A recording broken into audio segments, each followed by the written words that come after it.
May mga nagtatanong kung bawal ba talaga i-flex or ipuyang-yang yung kitaan nyo rito sa social media, lalo na sa Facebook kaya YouTube.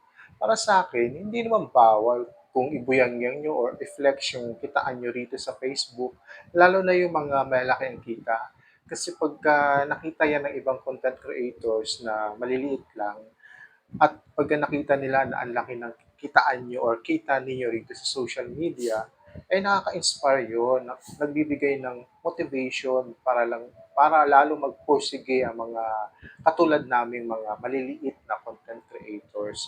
So sa mga nag-flex dyan ng kanilang kita dito sa Facebook or YouTube, okay yan, maganda yan.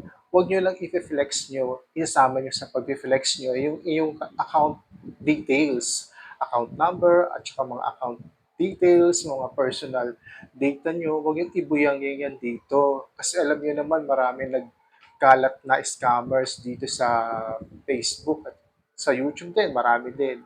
Pagka nakita yan, yung mga personal data nyo, baka magamit sa pang-scam. So, hindi bawal mag-flex ng kita.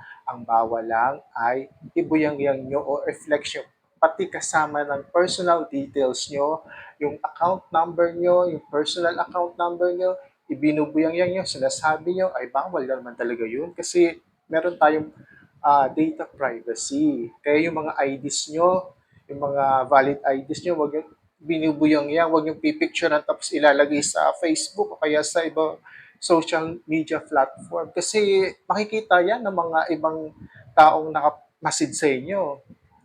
Pagka nakita yan at makuha yung details nyo, dyan na mag-uumpisa ang pang-i-scam. Baka magamit yung identity nyo, baka magamit yung personal data nyo sa panloloko para sa ibang tao. So yun lang, pagka maganda kitaan nyo rito sa social media, pwede nyo i-flex para naman kaming maliliit na content creators ay ma-inspire at saka magkaroon ng magandang motivation para magpursige lalo, para ma-reach yung level nyo, kung anong level nyo ngayon dyan sa social media. Yun lang, thank you.